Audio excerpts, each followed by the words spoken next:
Bismillahirrahmanirrahim. Innalhamdalillahi wassalatu wassalamu ala rasulillah wa ala alihi wa sahbihi wa mawalah. Asyhadu la ilaha illallah wahdahu la syarikalah wa asyhadu anna sayyidina Muhammadan abduhu wa rasuluh la nabiyya ba'dah. Assalamualaikum warahmatullahi wabarakatuh. Puji dan rasa syukur tiada henti kita panjatkan kehadirat Allah Subhanahu wa taala dan salawat serta salam kita tujukan kepada junjungan tertinggi kita Nabi Muhammad Shallallahu Alaihi Wasallam beserta keluarga beliau, di mana di hari yang penuh berkah ini, walaupun masih dalam masa pandemi, kita dapat kembali berkumpul untuk mengikuti kajian Al-Kalam bersama Kiai Haji Dr. Ali Nurdin MA, yaitu dengan tema Tadabbur Quran Surat Al-Baqarah ayat 80-82, klaim akhirat yang berlebihan. Saya Rima Wirasakti mengundang rekan-rekan sekalian, apabila ada pertanyaan yang hendak diajukan kepada Pak Ustadz, silahkan cantumkan melalui chat dan sesi tanya jawab akan kami hadirkan di bagian akhir kajian ini kurang lebih sekitar 15-20 menit. Langsung saja kami persilakan kepada Bapak Ali Nurdin untuk memulai kajian. Waktu dan tempat kami persilakan. Bismillahirrahmanirrahim. Assalamualaikum warahmatullahi wabarakatuh. Alhamdulillah, assalatu wassalamu ala rasulillah wa ala alihi wa sahbihi wa walah, la hawla wa la quwwata illa billah. Allahumma faqihna fid din wa 'allimna at-ta'wil, amma ba'd. Bapak Ibu sekalian, rahimakumullah, kita akan lanjutkan materi kita dan sekarang kita sudah sampai di surah Al-Baqarah ayat yang ke-80. Ya, yang ke-80. Baik, a'udzubillahi minasyaitonir rajim. Wa qalu lan tamassana an-naru illa ayyaman ma'dudah. Qul attakhadtum 'indallahi 'ahdan falan yukhlifallahu 'ahdah am taquluna 'alallahi ma la ta'lamun. A'udzubillahi minasyaitonirrajim. Dan mereka berkata, neraka tidak akan menyentuh kami kecuali beberapa hari saja. Katakanlah, sudahkah kamu menerima janji dari Allah sehingga Allah tidak akan mengingkari janjinya tentang Allah sesuatu yang tidak kamu ketahui? Oke, baik. Ini ayat masih berkaitan dengan penjelasan seputar karakter orang-orang Yahudi Bani Israel. Ya, di mana di ayat sebelumnya kemarin pada pertemuan sebelumnya kita sudah membahas di antara sifat mereka itu adalah suka mengubah isi kandungan Taurat, kitab suci Allah Subhanahu wa taala. Nah, salah satu materi yang diubah atau ditambahkan itu adalah tentang dugaan mereka bahwa mereka tidak akan masuk neraka kecuali sebentar.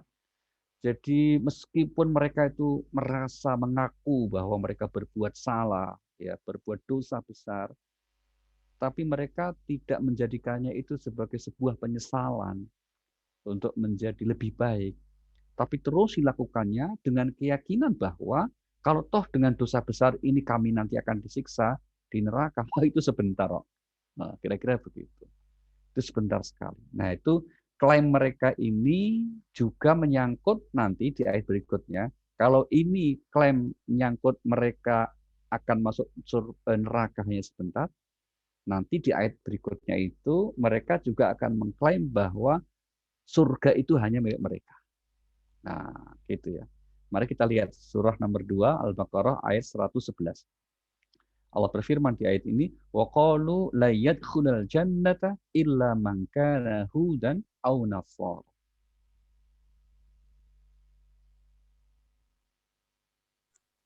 A'udzubillahi minasyaitonirrajim. Dan mereka Yahudi dan Nasrani berkata, tidak akan masuk surga kecuali orang Yahudi atau Nasrani. Itu hanya angan-angan mereka. Katakanlah, tunjukkan bukti kebenaranmu jika kamu orang yang benar. Iya, jadi orang Yahudi berkata, ya tidak akan masuk surga kecuali kamu. Demikian juga orang Nasrani. Maka Allah kemudian memberi pernyataan itu hanya angan-anganmu saja. Itu hoax, itu klaimmu saja itu, bro. Kira-kira gitu, tidak benar itu seperti itu. Maka tunjukkan buktinya bahwa surga itu hanya untuk orang Yahudi, neraka itu hanya untuk orang Nasrani. Maaf, surga itu hanya untuk orang Yahudi. Demikian juga orang Nasrani, demikian halnya. Nah, kembali ke ayat utama kita itu, maka kemudian bagaimana seharusnya kita memposisikan persoalan surga, persoalan neraka. Kita diberikan petunjuk oleh Al-Quran agar kiranya itu menjadi domainnya Allah. Kita serahkan itu sepenuhnya kepada Allah Subhanahu wa taala. Inilah pemahaman yang benar bahwa urusan masuk surga, urusan hukuman di neraka itu adalah prerogatifnya Allah Subhanahu wa taala. Ketika Allah memberikan penjelasan dengan sekian ayat yang menyatakan barang siapa yang mengerjakan ini, misalnya gitu, nanti akan mendapat balasan ini, itu juga menjadi prerogatif Allah Subhanahu wa taala. Maka berdasarkan ayat-ayat itu jangan ada orang yang magang jadi Allah. Magang jadi Tuhan untuk memastikan seseorang itu pasti masuk neraka. Itu tidak pada tempatnya. Surah 3 ayat 128 misalnya, itu mengkoreksi sikap orang yang suka memastikan pihak lain itu masuk surga atau masuk neraka. Surah 3 128 Allah berfirman, "Laisa laka minal amri syai'un aw yatuba 'alaihim ay yu'adzibahum fa innahum zalim." Itu bukanlah urusanmu Muhammad, apakah Allah menerima tobat atau mengazab mereka, karena sesungguhnya mereka orang-orang zolim. Ya, itu bukan urusanmu wahai Nabi, itu bukan urusanmu wahai manusia. Apakah orang yang jahat itu kemudian ketika bertobat, ku terima tobatnya atau sebaliknya, itu sepenuhnya menjadi urusannya Allah Subhanahu wa taala. Jadi spirit ayat ini ingin kemudian mengajarkan kepada kita untuk tidak suka menghakimi amal orang, keimanan seseorang, khususnya kelak nanti di akhirat. Sikap yang sebaiknya bagaimana? Ia menyerahkan urusan itu kepada Allah Subhanahu wa taala. Ini yang dicontohkan termasuk oleh Nabi Isa alaihissalam. Nabi Isa alaihissalam seperti yang dijelaskan oleh Allah di surah nomor 5 Al-Maidah, ya, ayat yang ke-118, beliau menyerahkan urusannya sepenuhnya kepada Allah. Kalau untuk urusan mengazab, urusan mengampuni, karena itu memang menjadi domainnya Allah. Dalam ayat ini Allah berfirman, merekam ucapan Nabi Musa, "In tu'adzibhum fa innahum ibaduk. Wa in taghfir lahum fa innaka antal azizul hakim." Jika engkau menyiksa mereka, maka sesungguhnya mereka adalah hamba-hambamu. Dan jika engkau mengampuni mereka, sesungguhnya engkaulah yang maha perkasa, maha bijaksana. Jika engkau ingin mengampuni mereka, ya Allah, yaitu orang yang mengaku sebagai pengikutku, tapi menuhankan aku sebagai anak Tuhan, dan lainnya, kalau engkau akan menyiksa mereka karena kesalahan mereka seperti itu, silahkan. Wong itu juga hambamu. Ya bukan milikku, itu milikmu juga, hambamu juga, ciptaan makhlukmu juga, ya terserah. Gitu. Tapi jika engkau ingin ampuni, ya terserah juga, engkau memang bijaksana. Nah, engkau memang maha bijaksana. Nah itu ya, sehingga kemudian penegasan prinsip ini menjadi penting karena yang seringkali membuat hubungan sesama kita itu keruh, sesama muslim ini termasuk khususnya, antar kelompok, antar golongan, ketika sekelompok orang offset, suka kemudian menghakimi kelompok yang berbeda dengannya, dengan memastikan mereka misalnya masuk neraka, tidak mungkin masuk surga, dan seterusnya. Ini yang saya kira penting untuk kita kembali pada sebuah prinsip bahwa urusan surga dan urusan neraka itu menjadi prerogatif dari Allah Subhanahu wa taala. Nah, termasuk kemudian misalnya apa? Berkaitan dengan kondisi hati seseorang, keimanan seseorang, atau motif niat seseorang, itu menjadi urusannya Allah Subhanahu wa taala yang paling. Karena kita tidak bisa untuk punya alat meneropong hati orang itu ikhlas atau tidak, hati orang itu jujur atau tidak, nggak bisa. Kalau urusannya niat, itu menjadi urusannya Allah Subhanahu wa taala. Nabi saja tidak diberitahu oleh itu. Maka Nabi sampai mengatakan, nahnu nahkumu bil dhahir, kita itu menghukuminya lahiriah saja. bukan urusan hati, karena yang urusan hati itu yang Maha tahu hanyalah Allah Subhanahu wa taala. Mari kita lihat bukti hal ini ya. Ini terkait dengan asbabun nuzul dari ayat surah An-Nisa, surah 4, ayat yang ke-94. Ya, surah An-Nisa, surah 4, ayat 94, di mana Allah berfirman, menceritakan tentang sebuah kasus, ya ayyuhalladzina amanu idza darabtum fi sabilillah fatabayyanu wa la taqulu liman alqa ilaikumus salama lasta mu'mina tabtaghuna 'aradul hayatid dunya. A'udzubillahiminasyaitonirrajim. Wahai orang-orang yang beriman, apabila kamu pergi berperang di jalan Allah, maka telitilah, carilah keterangan, dan janganlah kamu mengatakan kepada orang yang mengucapkan salam kepadamu, kamu bukan seorang yang beriman. Lalu kamu membunuhnya dengan maksud mencari harta benda kehidupan dunia, padahal di sisi Allah ada harta yang banyak. Begitu jugalah keadaan kamu dahulu. Lalu Allah memberikan nikmat-Nya kepadamu, maka telitilah. Sungguh Allah Maha teliti terhadap apa yang kamu kerjakan. Ya, ketika terjadi sebuah peperangan di masa Rasulullah SAW, ada seorang dari pasukan Muslim yang kemudian berperang. Perang saat itu kan man to man ya, 1 lawan 1, bukan sekarang pakai senjata modern, pedang lagi. Nah, berhasil dia mendesak musuh. Sampai kemudian musuh ini terdesak, dalam kondisi terdesak itu kemudian musuh ini ternyata bersyahadat. Asyhadu an la ilaha illallah, asyhadu anna Muhammadar Rasulullah. Tapi kemudian oleh pasukan Muslim itu, kemudian orang yang sudah bersyahadat tetap dibunuh. Mati akhirnya. Dan kemudian dia mengatakan apa? Itu kan menjadi Islam karena terdesak aja. Dia udah kepepet. Maka kemudian akhirnya masuk Islam biar nggak dibunuh. Gitu.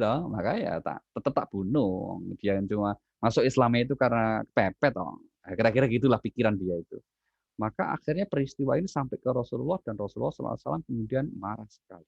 Beliau tidak berkenan sampai mengatakan, apakah kamu membedah dadanya sehingga tahu apa yang ada dalam hati orang itu? Nah, dikoreksi seperti itu. Maka turun ayat ini, ya, turun ayat untuk mengatakan, janganlah kamu kemudian membunuh orang yang sudah menyatakan menyerah dengan mengatakan masuk Islam, terus kamu bunuh dengan alasan kamu tidak Islam yang sebenarnya. Yang sebenarnya itu sebetulnya si orang tadi tabtaghuna 'aradul hayatid dunya, dia ingin harta rampasannya gitu loh. Jadi dia tetap membunuhnya meskipun masuk Islam itu karena sebetulnya motifnya untuk harta rampas. Nah, Allah tahu niat itu. Maka hati-hati jaga niat. Hati-hati dengan menjaga hati kita. Orang lain tidak tahu, tapi Allah Maha tahu. Inilah pentingnya untuk kita selalu meluruskan niat-niat kita. Nah, kita kembali ke ayat utama kita di surah Al-Baqarah ayat 80 ini. Nah, klaim atas orang-orang Yahudi yang mengatakan bahwa kami tidak masuk neraka kecuali sebentar itu kemudian dibantah oleh Allah, ya, dengan memerintahkan kepada Nabi Muhammad untuk bertanya kepada mereka. Apa pertanyaannya? Pertanyaannya adalah, adakah janji Allah yang menyatakan hal seperti itu? Kok kamu bisa mengatakan kami tidak akan disiksa di neraka kecuali sebentar? Nah, klaim seperti itu, benarkah itu dari Allah? Allah telah menjanjikan seperti itu kepada kalian. Nah, kira-kira gitu. Karena kalau memang benar Allah menjanjikan itu, ingat ya, Allah nggak akan mengingkari janjinya. Nah, ayat tadi mengatakan begitu. Ingat, Allah tidak akan mengingkari janjinya. Maka, kul atakhadtum indallah ahdan. Kenapa? Fala yukhlifallahu wa'da. Ya, fala yukhlifallahu ahda. Allah tidak akan pernah mengingkari janjinya. Tapi ternyata apa? Ya tidak ada. Itu memang bukan janji dari Allah kok. Itu hanya klaim mereka, anggapan mereka, ya, anggapan dari kelompok mereka seperti itu. Tapi kalau itu benar janji Allah, ya pasti Allah itu tidak akan pernah mengingkari janjinya. Pernyataan bahwa Allah tidak pernah ingkar janji begitu sering diulang di Al-Quran. Ya, Allah tidak pernah ingkar janji. Sekarang mari kita ambil contoh misalnya dalam berdoa. Allah ajarkan juga supaya kita mengucapkan seperti itu. Rabbana innaka jami'un nasi liyaumil la raiba fih. Ya, di surah Al-Imran, surah 3 ayat yang ke-9. Rabbana innaka jami'un nasi liyaumil la raiba fih. Innallaha la yukhliful mi'ad.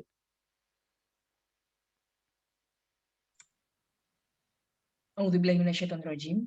Ya Tuhan kami, Engkaulah yang mengumpulkan manusia pada hari yang tidak ada keraguan padanya. Sungguh Allah tidak menyalahi janji. Nah, sungguh Allah tidak menyalahi janji. Pasti. Dan kalau janji itu tidak pernah pakai insya Allah. Nah, Allah kalau janji tidak pakai insya Allah. Maka tidak ada misalnya, jika kalian begini, maka pas apa insya Allah aku begini. Enggak. Allah itu menyatakan pasti. Ya, janji Allah selalu benar adanya. Itu pernyataan Allah. Ya, janji Allah itu selalu benar. Misalnya Allah akan menolong hamba yang beriman, itu pasti benar. Misalnya Allah akan menguatkan hati orang yang istiqomah, itu pasti benar. Kita ambil contoh misalnya ya, surah nomor 30, surah Ar-Rum, pada ayat yang ke-6, Allah berfirman, wa'dallahi haqqa la yukhlifullahu wa'dah, walakinna aksaran nasi la ya'lamun.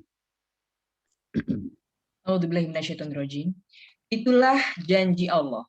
Allah tidak akan menyalahi janjinya, tetapi kebanyakan manusia tidak mengetahui. Iya, itulah janji Allah. Yaitu janji apa? Kalau lihat konteks ayat sebelumnya, janji Allah akan menolong orang-orang yang beriman, itu janji Allah yang benar. Allah tidak akan pernah menyalahi janjinya. Tapi sayangnya kebanyakan manusia tidak mengetahui, termasuk tidak sabar dengan janji Allah. Itu. Jadi kalau Allah janji berdoalah pasti dikabulkan. Ini orang sering nggak sabar. Sehingga kemudian pengennya kalau doa itu ya tadi malam doa, pagi dikabulkan. Itu. Kalau sudah merasa beberapa hari belum dikabulkan, nanti WA ustadznya lagi, Ustadz doa lain ada enggak? Ini doanya kurang makbul nih. Itu ada yang seperti itu. Tapi itu bukan jamaah al-qolam ya. Al-qolam enggak ada yang begitu. Ya, enggak ada bedanya maksudnya gitu ya begitu. Nah, kita kembali. Janji Allah itu pasti. Ya, sehingga kemudian ketika mereka mengklaim bahwa mereka tidak akan masuk neraka kecuali sebentar lagi, lagi-lagi itu hanyalah sebagai sebuah dugaan atau ucapan yang tidak berdasar sama sekali. Nah, Al-Quran sering merekam sikap sementara orang yang hanya mengandalkan praduga tanpa argumentasi yang kuat. Termasuk misalnya apa? Ketika Allah menceritakan ada sekelompok orang yang tidak percaya akan adanya kebangkitan, tidak percaya akan adanya hari akhirat, tidak percaya akan adanya siksa atau balasan di surga. Allah katakan, kamu tuh omdo. Kamu mana sih manusia ini? Kira-kira gitulah. Kita ambil contoh ya, ini surah 45, surah 45, Al-Jathiyah, ayat yang ke-24. Allah berfirman di ayat ini, wa qalu ma hiya illa hayatuna dunya namutu wa nahya wa ma yuhlikuna illa dahr wa ma lahum bidzalika min ilmin inhum illa yadhunnun. A'udzubillahi minasyaitonirrajim. Dan mereka berkata, kehidupan ini tidak lain hanyalah kehidupan di dunia saja. Kita mati dan kita hidup, dan tidak ada yang membinasakan kita selain masa. Tetapi mereka tidak mempunyai ilmu tentang itu, mereka hanyalah menduga-duga. Nah, mereka tidak punya ilmu tentang itu, termasuk tidak punya ilmu tentang keadaan di akhirat nanti. Ya enggak punya loh, masih di dunia kok. Yang sudah punya ilmu tentang akhirat, artinya secara empiris sudah mereka mati ya di alam barzah, kan nggak balik lagi. Itu masalahnya. Sehingga kalau ada orang ingin minta pembuktian empiris, mana buktinya bahwa alam barzah, alam kubur itu ada kehidupan. Misalnya gitu. Ya emang kalau pengen bukti yang empiris, yo mati yo dhisik gitu loh. Mati dulu baru terbukti gitu. Kalau belum mati ya tetap aja sumbernya hanyalah kitab suci, sumbernya hanyalah ajaran agama yang itu menjadi objek keimanan kita. Itulah mengapa orang yang bertakwa itu syaratnya alladzina yu'minuna bil ghaib. Orang-orang yang beriman kepada yang gaib. Dari puncak segala yang gaib itu adalah Allah Subhanahu wa taala gitu. Maka tidak ada keimanan ketika mereka tidak percaya kepada yang gaib. Ya kan? Tidak akan ada. Dan itu hanya dugaan saja kalau sampai alasan tidak percaya itu karena menganggap itu tidak ada. Itu dugaan. Semata-mata. Maka menurut kami lebih baik percaya daripada tidak percaya. Logikanya kalau orang awam saja itu, kalau kita percaya ternyata tidak ada, tidak rugi. Ya toh? Kita percaya akhirat, ternyata akhirat nggak ada, ya tidak rugi, tidak masalah. Gitu kan? Tapi kita tidak percaya ternyata ada, rugi. Balik lagi tidak bisa lagi, udah nyesel. penyesalan yang tidak ada gunanya. Nasi sudah menjadi bubur. Na'udzubillahi min dzalik.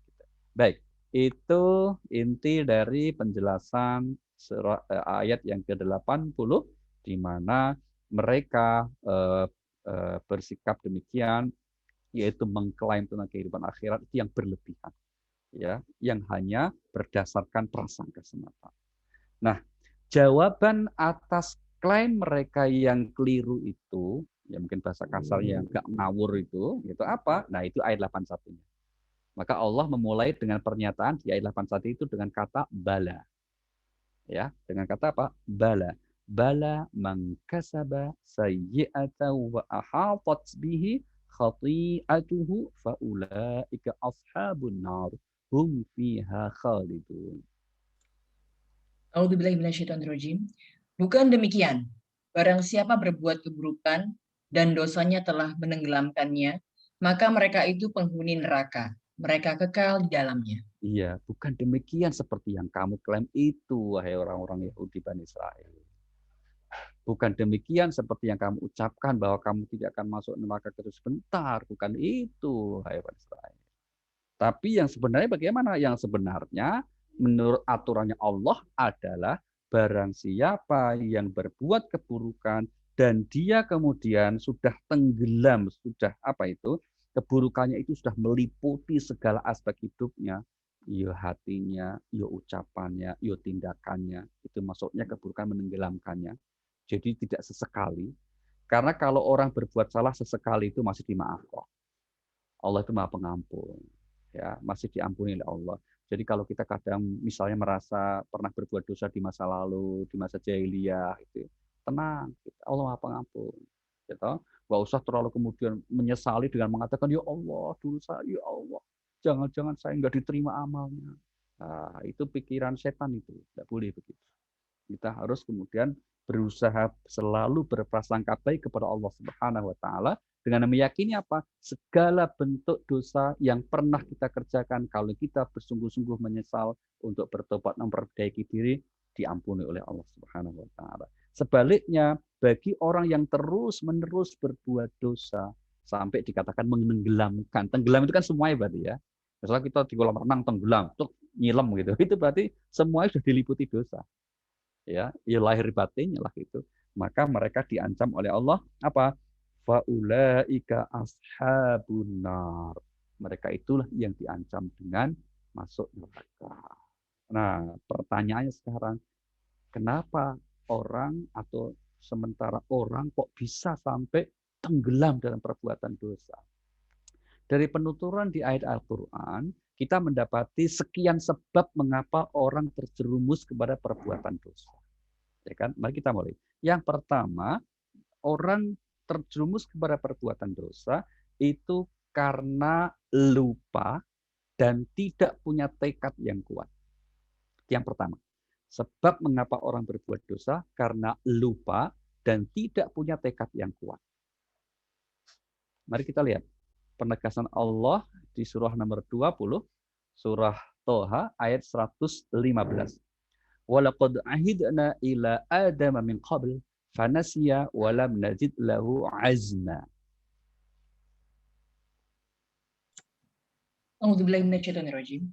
Dan sungguh telah kami pesankan kepada Adam dahulu, tetapi dia lupa dan kami tidak dapati kemauan yang kuat padanya. Ya, sungguh kami telah pesankan kepada Adam, yaitu jangan melanggar, jangan mendekati pohon ini, yaitu pohon yang disebut kemudian pohon larangan, oleh setan diberi judul pohon khuldi. Jadi yang memberi nama pohon larangan, buah larangan tersebut sebagai buah khuldi itu setan ya, bukan Allah. Allah sendiri hanya mengatakan wala taqrabu hadhihi syajarah. Jangan dekati pohon ini. Tapi kemudian setan ngarang membuat cerita hoax bahwa buah yang tidak boleh didekati itu namanya buah khuldi, yaitu buah keabadian. Ini sengaja oleh setan dikarang dengan istilah itu supaya Nabi Adam dan istri yang tinggal di surga tergoda memakannya. Sehingga kemudian kira-kira setannya bilang gini, Adam, enak toh di surga? Oh, enak tenang gitu. Kamu pengen terus nggak? Oh iya kalau bisa. Wah, Kalau pengen terus di sini, maka makan buah itu. Itu buah keabadian. Caranya begitu masuknya. Oh, kenapa? Wah, aku nggak boleh dekat. Lah, Tuhan itu kan nggak pengen kamu itu abadi di surga. Tuhan nggak pengen kamu jadi malaikat. Maka kalau pengen kamu terus buahkan itu. Nah, itu diputar balik gitu loh. Jadi setan itu paling pinter mutar balikkan fakta. Gitu ya. Yang kemudian Nabi Adam tergoda dan kemudian Allah kemudian mengingatkan, loh, Dam, kok bisa loh kamu melanggar itu? Kamu lupa ya dengan laranganku. Nah, maka salah satu sebab utama mengapa manusia berbuat dosa karena fanasiya walam najid lahu azma. Lupa dan tidak kami dapati orang itu punya tekad yang kuat untuk menghindari larangan itu. Itu maksudnya. Tidak punya tekad yang kuat untuk menghindari maksiat perbuatan dosa itu. Sehingga kalau orang punya tekad yang kuat, ya Allah akan tunjukkan, udah, jangan menyalahkan setan, karena setan itu hanya bisa ngajak, dia nggak bisa memaksa kok. Nah, itu jangan lupa ya. Jadi kalau ada orang yang kemudian terjerumus dalam perbuatan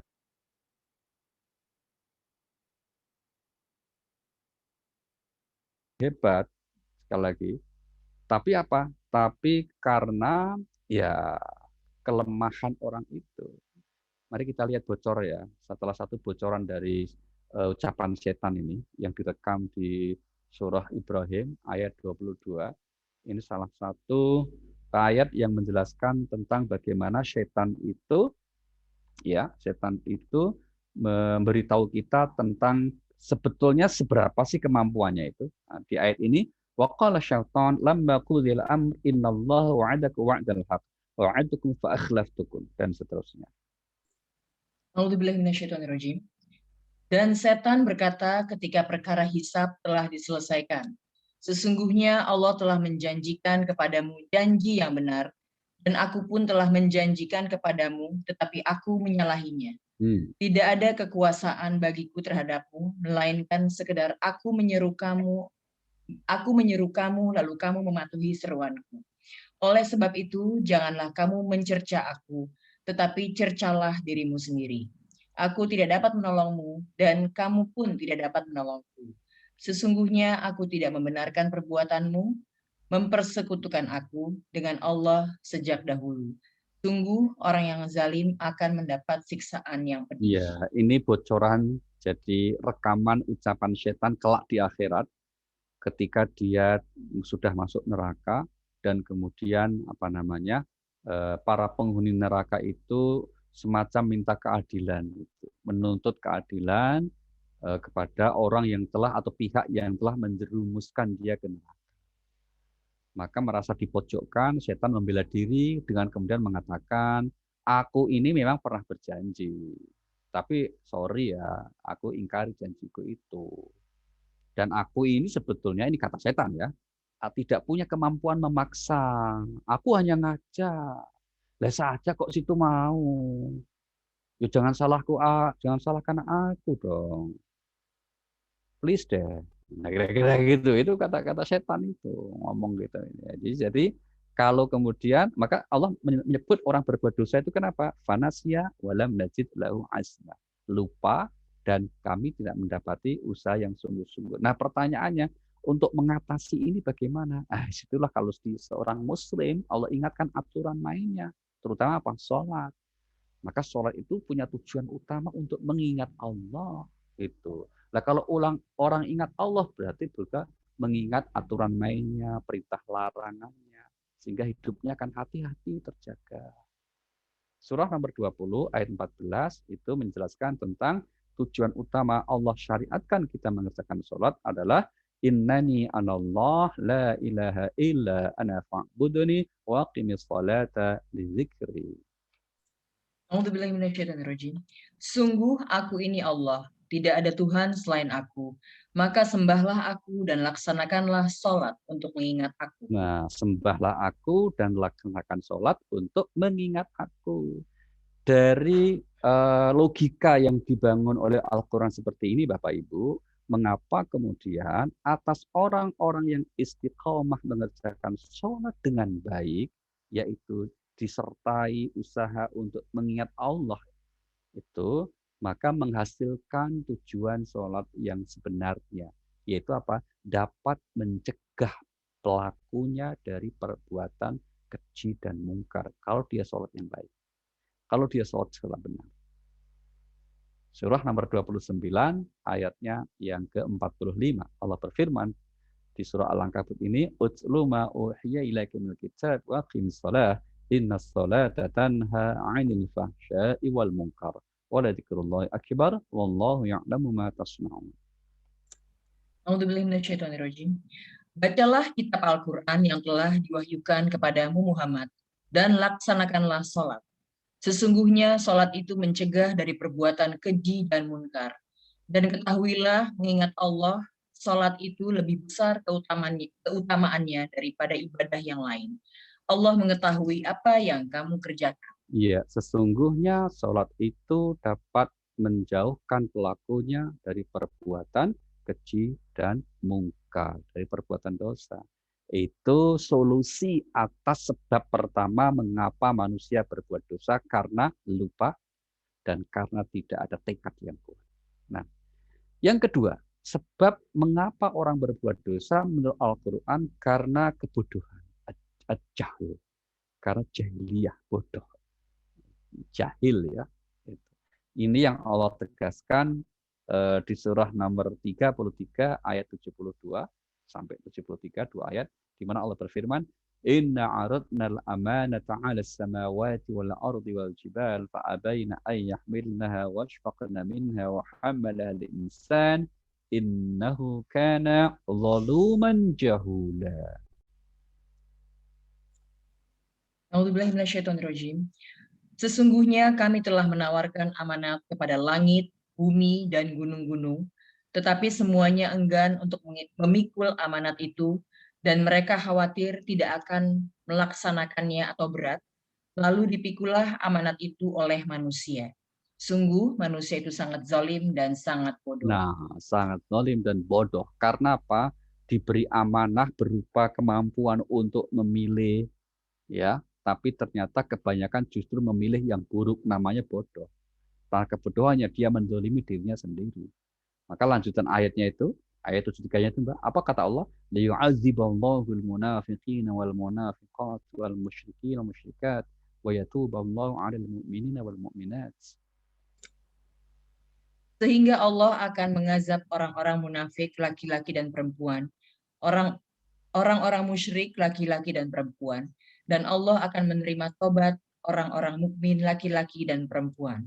Dan Allah Maha Pengampun, Maha Penyayang. Iya, jadi tetap saja meskipun mereka karena kebodohannya berbuat kesalahan, tetapi kalau kemudian mereka mau untuk bertobat sungguh-sungguh dan menjadi seorang mukmin, Allah katakan apa? Allah menerima tobat orang-orang mukmin. Maka terus solusinya apa dong supaya kita tidak termasuk tergolong orang yang bodoh sehingga akan terjerumus melakukan perbuatan dosa? Cara menghilangkan kebodohan ya satu saja, apa? Dengan ilmu. Nah, maka inilah pentingnya kita selalu untuk menyediakan waktu-waktu kita ya dalam agenda hidup kita keseharian, itu harus ada waktu untuk thalabul ilmi, untuk ngaji setidaknya, untuk kajian. Karena itulah yang akan menghilangkan kebodohan kita. Nggak ada rumus ya untuk menghilangkan kebodohan kecuali dengan ilmu. Ya, sumber ilmu itu apa? Ya kita bersama-sama mengkaji. Itulah janji Allah, kalau orang itu terus seperti itu, maka akan diberikan apa? Diberikan tambahan ilmu. Dengan ilmu itulah akhirnya memandunya untuk menjalani hidup dengan baik, jauh dari kebodohan. Sehingga doa penting yang harus kita selalu panjatkan diantaranya mohon supaya diberi tambahan ilmu. Surah nomor 20 ayat 114 Allah berfirman, "Fata'ala Allahul Malikul Haq wa la ta'jal bil Qur'ani min qabli ay yuqdha ilaika wahyu wa qur rabbi zidni ilma." A'udzubillahi minasyaitonirrajim. Maka Maha Tinggi Allah, Raja yang sebenar-benarnya, Dan janganlah engkau Muhammad tergesa-gesa membaca Al-Quran sebelum selesai diwahyukan kepadamu. Dan katakanlah, ya Tuhanku, tambahkanlah ilmu kepadaku. Ya Tuhanku, tambahkanlah ilmu. Tidak ada di Al-Quran misalnya ngajari doa, ya Tuhanku tambahkan muda, biar tambah muda misalnya. Tambah cantik, tambah ganteng. Tidak ada, tambahkan ilmu. Gitu. Karena kalau muda, ganteng, cantik, tapi nggak ada ilmunya, ya kosong. Nauzubillahi min dzalik.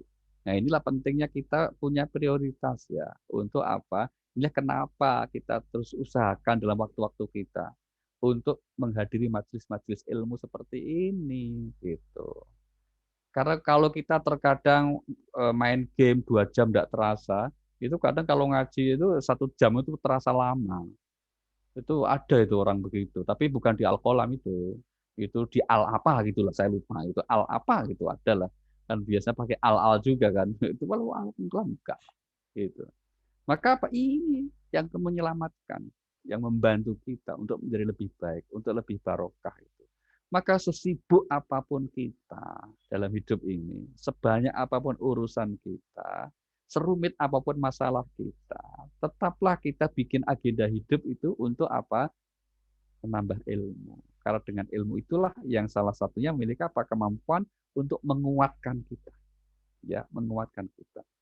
Dan majelis seperti ini, Masya Allah, itu menjadi majelis yang sangat mulia ya di sisi Allah Subhanahu wa Ta'ala.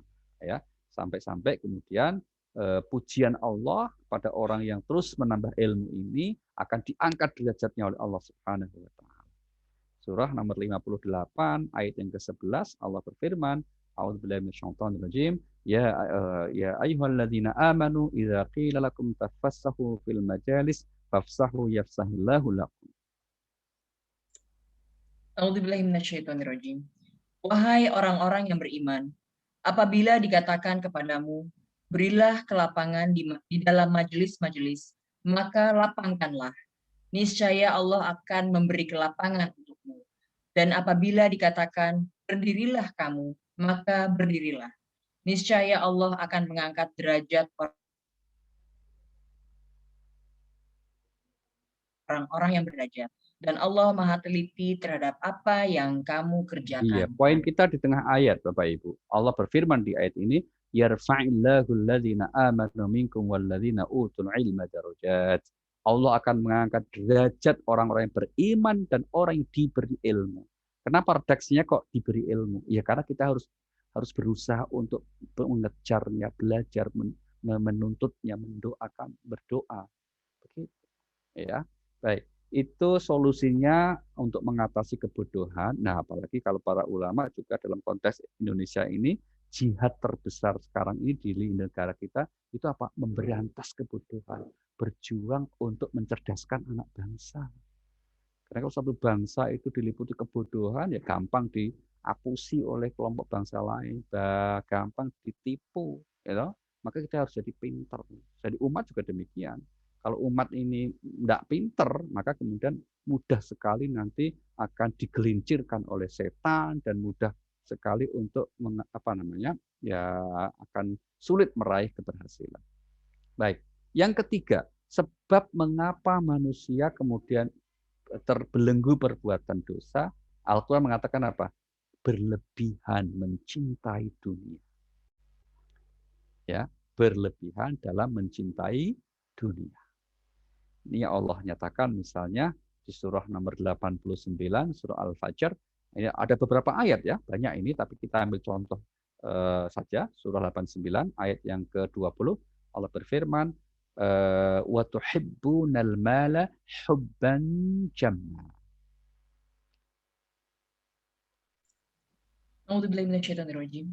Dan kamu mencintai harta dengan kecintaan yang berlebihan. Ya, kamu mencintai harta benda dengan kecintaan yang berlebihan.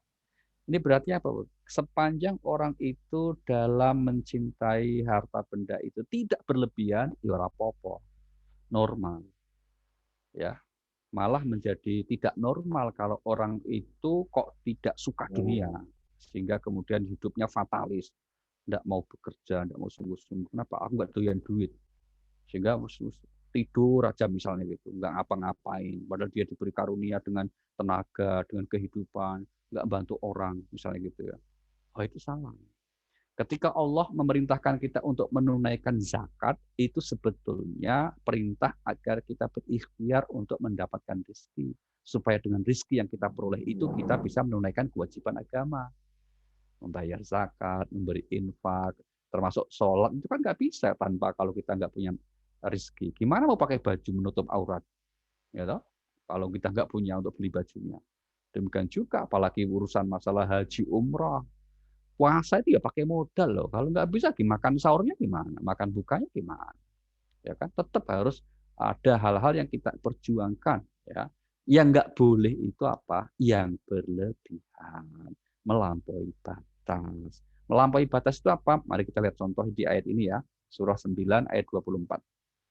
Qul in kana aba'ukum wa abna'ukum wa ikhwanukum wa azwajukum wa ashiratukum wa amwalun iqtaraftumuha wa tijaratun takhshawna kasadaha wa masakin tardawnaha ahabba ilaikum minallahi wa rasulih.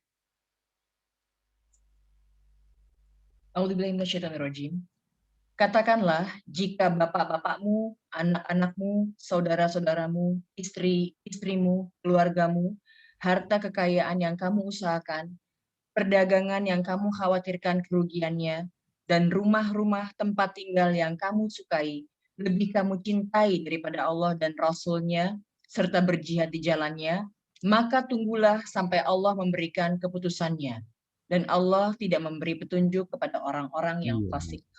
Disebut sampai 9 macam tadi ya. Bapakmu, pasanganmu, anakmu, rumah tanggamu, bisnismu, semuanya. Kalau itu kamu lebih cintai daripada Allah dan Rasulnya dan berjuang di jalan Allah, apa kata Allah? Tunggu tanggal mainnya. Pasti kamu akan mengalami kerugian. Pasti kamu akan salah karena telah mengekspresikan cinta yang tidak pada tempatnya. Maka mencintai hal-hal itu berarti apa? Boleh. Itu fitrah kita kok. Yang tidak boleh kalau tadi melampaui batas. Orang kalau mencintai sesuatu sudah melampaui batas, maka itu menjadi sumber untuk perbuatan dosa. Maka ada pepatah yang mengatakan hubbud dunya ra'su kulli khati'atin. Mencintai dunia yang berlebihan itu sumber dari segala perbuatan dosa. Ya, maka satu-satunya cara untuk kita membersihkan hati, tazkiyatun nafs atau tazkiyatun nufus, ya jamaknya begitu, itu dengan apa? Membersihkan hati kita dari hubud dunia yang berlebihan itu. Para ulama biasanya membuat ilustrasi begini. Kalau ada sumur yang airnya jernih gitu ya. Kemudian suatu saat kemasukan bangkai tikus, maka airnya menjadi bau. Nah, sudah bau begitu, cara membersihkannya bagaimana? Nggak mungkin cara membersihkannya itu hanya terus kita buang airnya yang bau itu terus-menerus tanpa kita mengambil bangkainya. Nah, sama, orang yang kemudian misalnya pas sholat rajin, terus mengerjakan ibadah-ibadah sebagai bagian dari membersihkan hati, tetapi sumber yang mengotori hatinya yaitu hubud dunia, kok nggak dicerabut, ya tetap susah. Ibadah kita akhirnya tidak menghantarkan kita kepada tazkiyatun nafs, menyucikan jiwa. Sumbernya di situ, ya kan? Sehingga kemudian menjadi penting kita belajar ilmu yang dapat menjadikan kita memiliki pemahaman, kemampuan untuk apa? Untuk menjaga jarak dengan kehidupan dunia ini. Perhatikan kata menjaga jarak. Saya tidak menggunakan kata menjauhi, tapi jaga jarak yang tepat.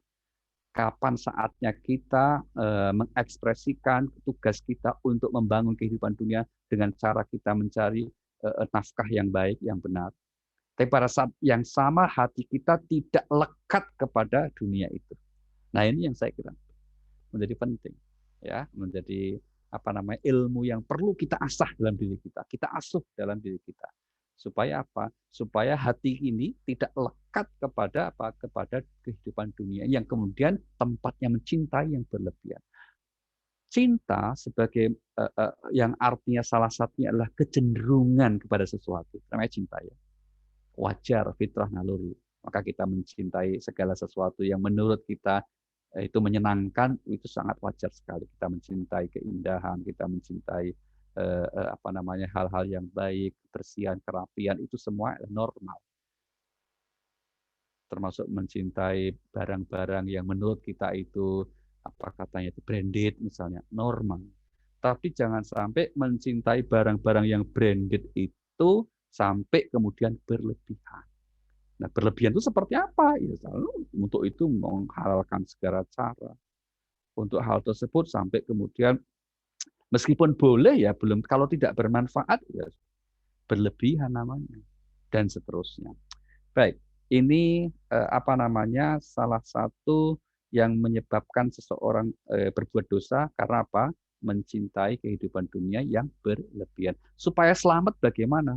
Nah, solusinya bagaimana? Tadi kan masing-masing ada solusinya. Kalau lupa, solusinya kita mengingat Allah. Kalau bodoh, solusinya ilmu. Nah, sekarang kalau mencintai dunia, solusinya bagaimana?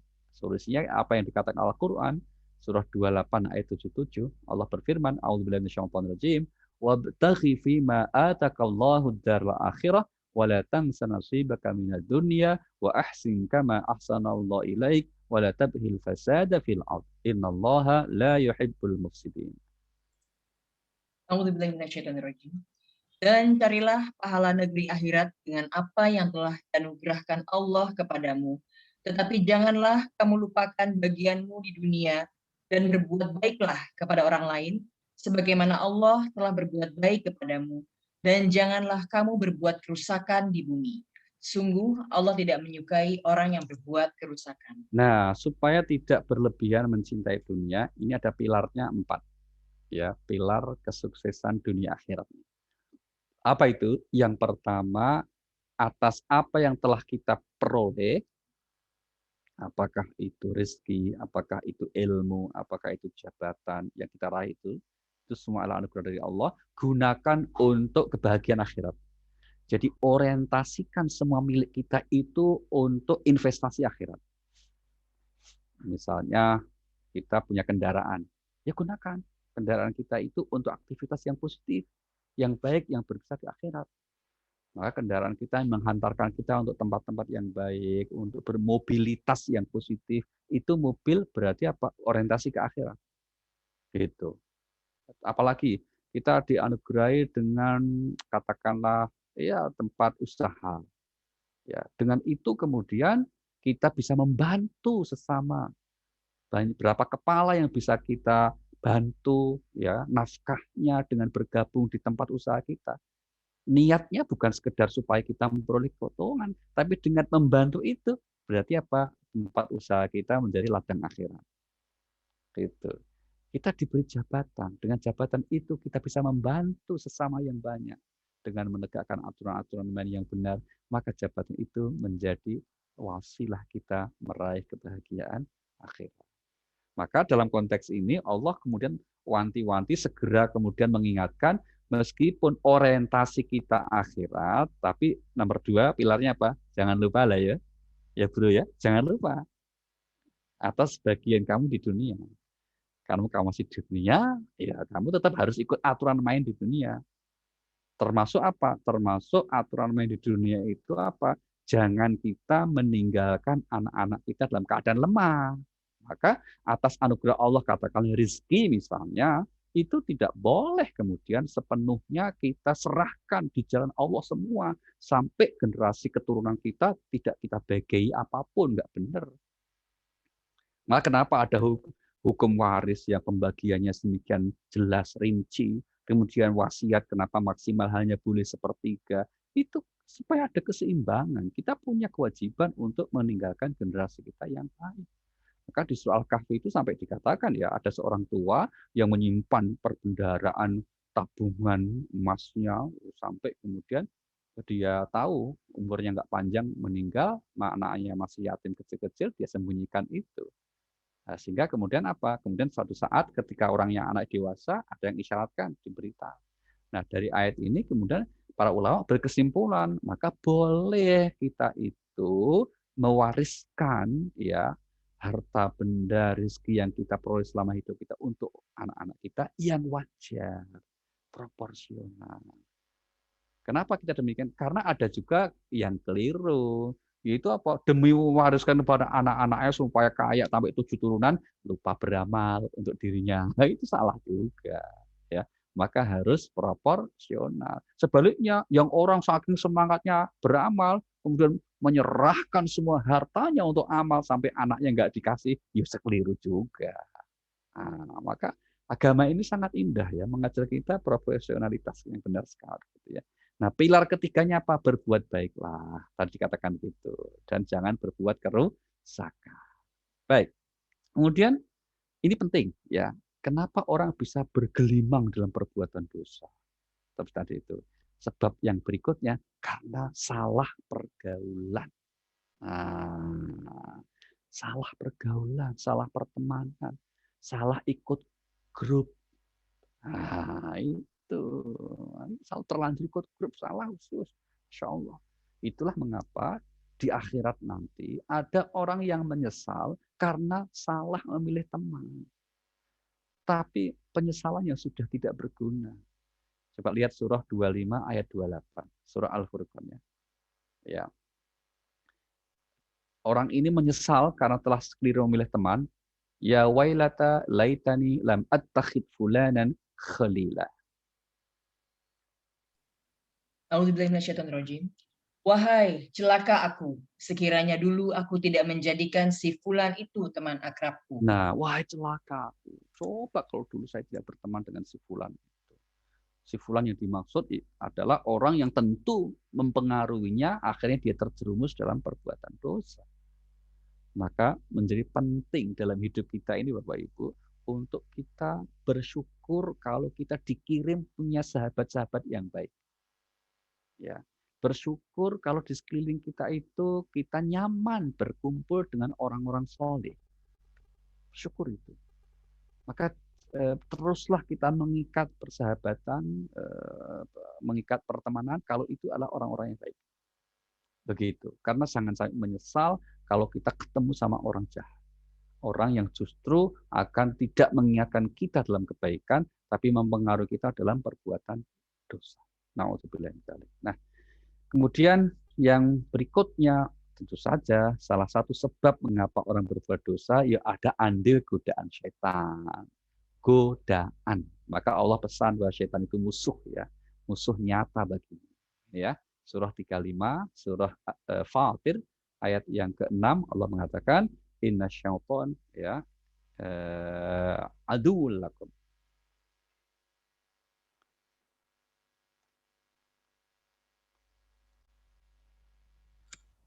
A'udzubillahiminasyaitonirrajim. Sungguh setan itu musuh bagimu. Maka perlakukanlah dia sebagai musuh. Karena sesungguhnya setan itu hanya mengajak golongannya agar mereka menjadi penghuni neraka yang menyala-nyala. Ya, setan itu musuh, maka kemudian perlakukan dia sebagai musuh. Jangan berteman dengan setan. Karena selama setan itu akan selalu menjerumuskan manusia pada perbuatan dosa. Itu sekelumit, maka kita diajarin untuk selalu berdoa. A'udzubillahi minasyaitonir rajim. Aku berlindung kepada Allah dari godaan syaitan yang terkutuk. Nah, yang terakhir Bapak Ibu, kalau dikatakan orang yang bergelimang dosa itu akan diancam dengan balasan neraka, maka kebiasaan Al-Quran selalu seperti itu ya. Setelah menjelaskan kelompok yang buruk, maka diikuti penjelasan kelompok yang baik. Atau sebaliknya, setelah menjelaskan kelompok yang baik, diikuti penjelasan kelompok yang buruk. Nah, dalam konteks ini dibalik dulu. Setelah Allah menjelaskan ada orang-orang yang memang perbuatannya buruk, maka selanjutnya untuk menjelaskan prinsip keadilan kelak di sisi Allah, jadi orang yang beruntung itu bukan karena berasal dari suku tertentu, tapi Allah nyatakan apa? Walladzina amanu wa 'amilus shalihat ulaika ashabul jannah hum fiha khalidun. Ayat 82-nya, ya. A'udzubillahiminasyaitonirrajim. Dan orang-orang yang beriman dan mengerjakan kebaikan, mereka itu penghuni surga. Mereka kekal di dalamnya. Iya, orang-orang yang beriman dan kemudian diikuti keimanan itu secara nyata dalam bentuk amal soleh, maka mereka itulah yang dijanjikan oleh Allah sebagai penghuni surga, ya, dan mereka kekal selamanya. Semoga kita semua termasuk orang-orang yang kelak akan menjadi penghuni surganya Allah Subhanahu wa taala. Karena sudah amin, sudah selesai. Ya, kira-kira gitu. Kembali ke Mbak Rima, silakan. Mungkin kita lanjutkan seperti biasa dengan dialog kita. Terima kasih untuk sementara. Silakan Mbak Rima. Terima kasih Pak Ali. Kalau ada Bapak Ibu, kalau ada pertanyaan bisa ditulis di chat, nanti akan saya bacakan. Sudah ada nih Pak dari Pak Ismail Akbar di Menteng. Pak Ustadz, jadi benar kalau dalam doa kita minta Allahumma ini, 1. Ilmu yang bermanfaat, 2. Rizki yang baik, 3. Amalan yang diterima, juga kita baca doa Robbi zidni ilma, dan seterusnya. Begitukah Pak Ustadz? Betul sekali Pak Ismail. Itu salah satu prioritas dalam doa kita, ya. Maka ya permohonan seperti itu adalah permohonan yang baik. Dalam hati kita harus kita hadirkan, ya. Kalau kita berdoa, ya Allah berikan kami rezeki yang baik, itu dalam hati kita niatkan rezeki yang baik itu rezeki yang nantinya untuk memandu kita untuk lebih taat kepada Allah. Itu rezeki yang baik namanya. Bukan sekedar cara perolehan yang baik, tapi rezeki yang ketika kita memperolehnya itu akan menjadikan kita menjadi lebih baik. Itu adalah rezeki yang baik. Nah, amalan yang diterima tentu amalan-amalan yang kita kerjakan dengan ikhlas. Maka berdoa dengan materi objek permintaan yang seperti itu tentu ini sesuatu yang baik sekali. Terima kasih Pak Ismail. Wali pengen nanya ya, kan kita tadi harus dalam setiap amalan harus menjaga niat.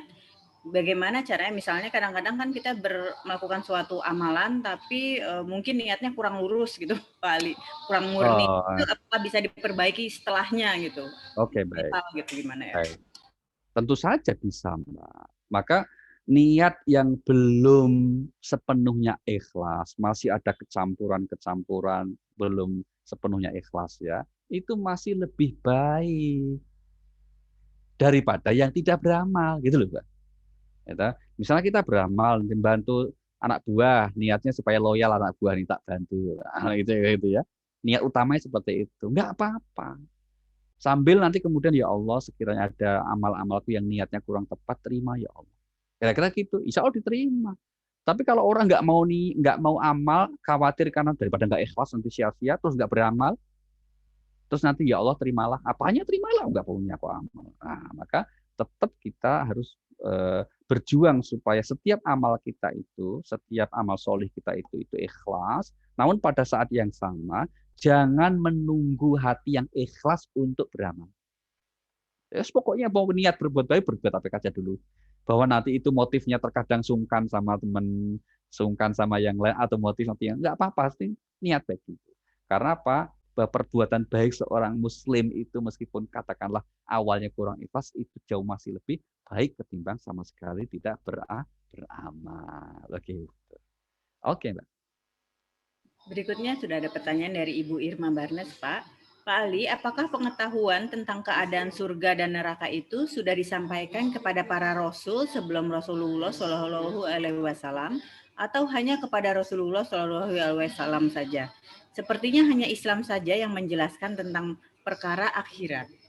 Oh, baik, terima kasih.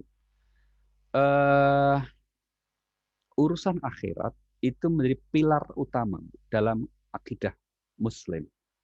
Ingat bahwa Muslim yang kita maksud adalah pemeluk untuk ajaran yang Allah turunkan kepada semua nabi. Jadi ada Islam secara umum, itu ajaran yang Allah turunkan kepada semua nabi, itu Islam. Maka Nabi Nuh Muslim, Nabi Ibrahim Muslim, Nabi Musa Muslim, Nabi Isa juga Muslim. Demikian juga Nabi kita Muhammad SAW. Nah, tapi pasca Nabi Muhammad yang dimaksud Islam itu yaitu khusus umat Muhammad Sallallahu Alaihi Wasallam. Tapi umat-umat sebelumnya semuanya ya Muslim. Maka Nabi Ibrahim pesannya kepada anaknya apa? Coba lihat, kita lihat Mbak Najwa, surah nomor 2 ayat 132.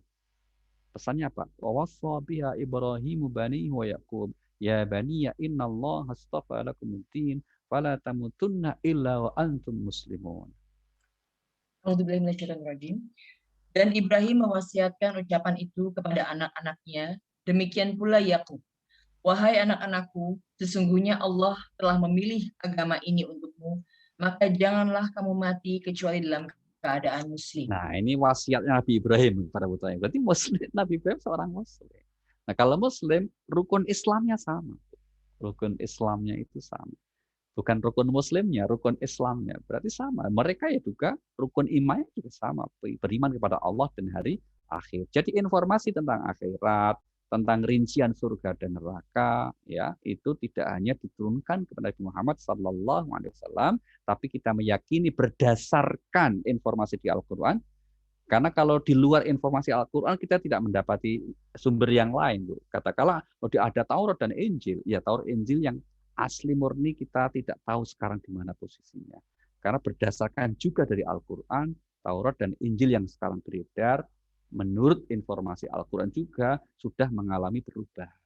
Paling tidak yang diubah tentang apa? Informasi tentang kedatangan Nabi Muhammad SAW. Maka kalau kita rujuk di Al-Quran misalnya, Nabi Isa alaihissalam, ya Nabi Isa alaihissalam itu juga mengajarkan keyakinan apa? Keyakinan tentang adanya hari akhirat, hari kiamat. Kalian ya jangan lagu tuh wahai manusia.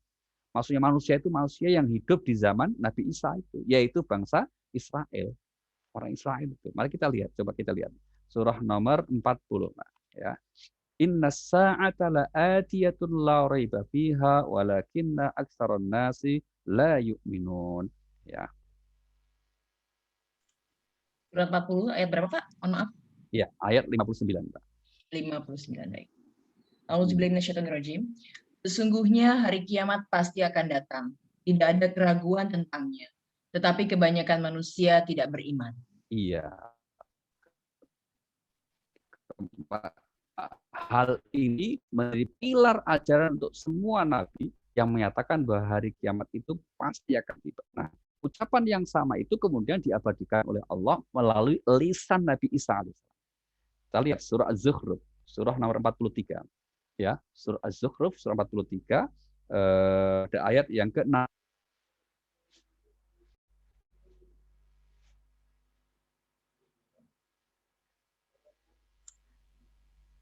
Surat Az-Zukhruf ayat berapa, Pak? Putus barusan suara Bapak, Pak. 61. 61, Mbak. Baik, baik. 61. Mohon maaf ya, Pak. Makin sore makin ini nih putus-putus. Auzubillahi minasyaitonirrajim. Ya, salah itu. Dan sungguh dia Isa benar-benar menjadi pertanda akan datangnya hari kiamat. Karena itu janganlah kamu ragu-ragu tentang kiamat itu dan ikutilah aku. Inilah jalan yang lurus. Iya, jadi semua nabi itu membawa ajaran pokok yang sama. Ya, terutama yang pokok itu apa? Unsur masalah keimanan, termasuk keimanan kepada hari akhirat. Termasuk kepada adanya surga dan neraka dan seterusnya.